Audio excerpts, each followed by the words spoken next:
Clara had always been a quiet girl, happiest when drawing or reading in her room. On her 13th birthday, her aunt, who had just returned from Singapore, brought her a trendy collectible, a Labubu doll.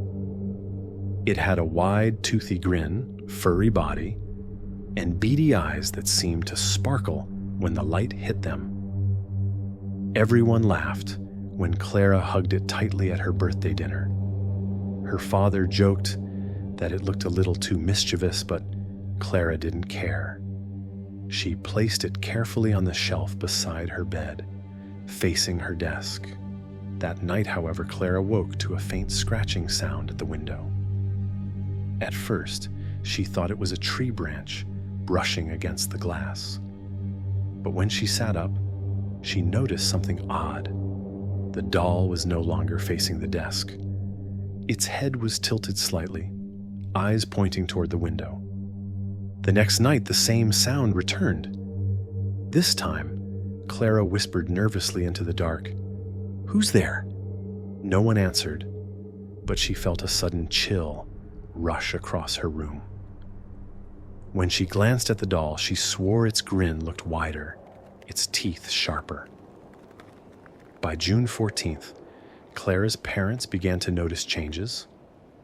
She refused to sleep unless the lights were on and snapped angrily when anyone touched the doll. Her mother tried to hide it in a drawer, but Clara screamed and cried until it was returned to her. That night, Clara's father woke at 3 a.m. to find her standing barefoot outside, staring down the alley. In her arms, she clutched the doll, rocking it gently as though it were alive. When he shook her, she whispered, eyes glassy, "It told me to follow." On June 15th, the doll was thrown away, stuffed deep into a dumpster miles away from their home. But neighbors still whisper that sometimes, late at night, you can hear a child's laughter echoing down that same alley, followed by the sound of small, claw-like fingers scratching at the pavement.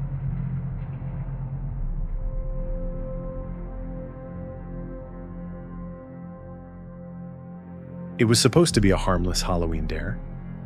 4 college students, Emily, Jason, Mariah, and Chris, decided to sneak into the abandoned Maplewood Elementary School outside Cleveland. The school had been shut down since 1997, after rumors of children disappearing in its basement.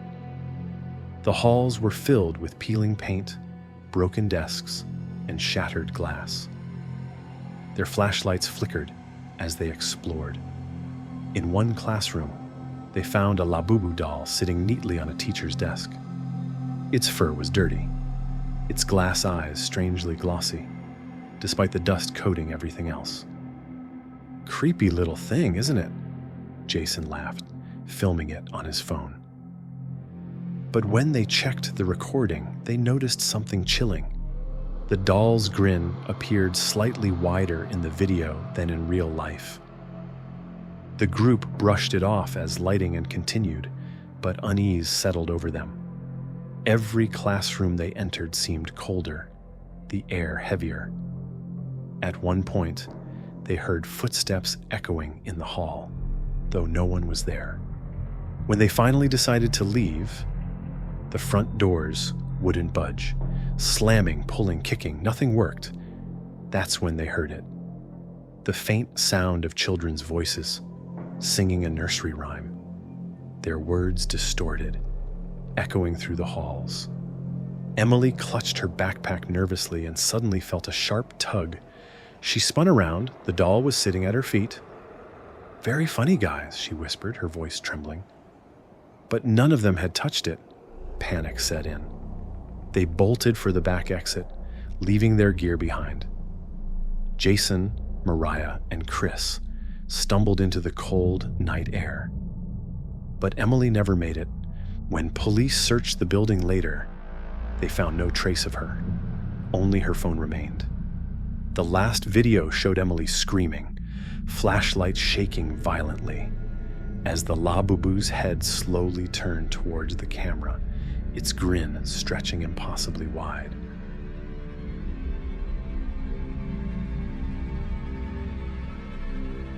Kenji Sato was a respected toy collector in Tokyo, known for his rare and expensive finds.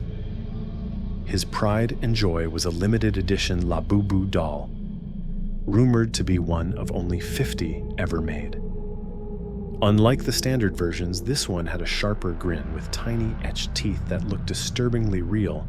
Kenji displayed it in a locked glass case in his living room. Friends often commented that they felt uneasy around it, like its eyes were following them. Kenji brushed it off, proud of his rare find.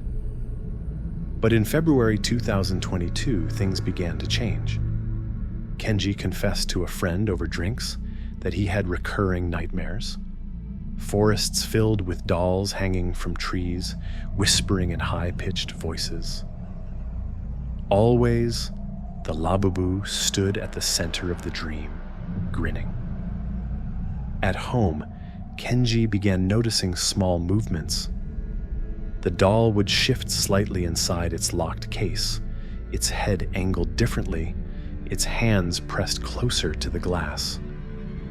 Once, Kenji swore he heard faint scratching coming from inside the cabinet. On March 3rd, Kenji failed to show up for work.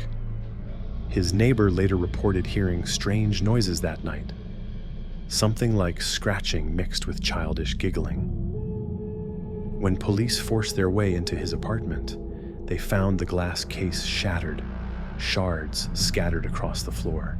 Kenji was nowhere to be found.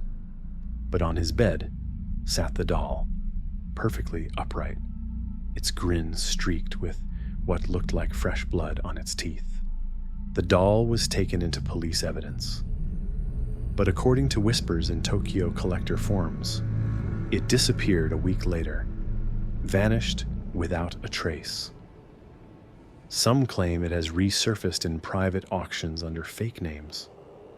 Others believe it's still out there, waiting for the next collector who dares to take it home. The Labubu doll's smile is no game.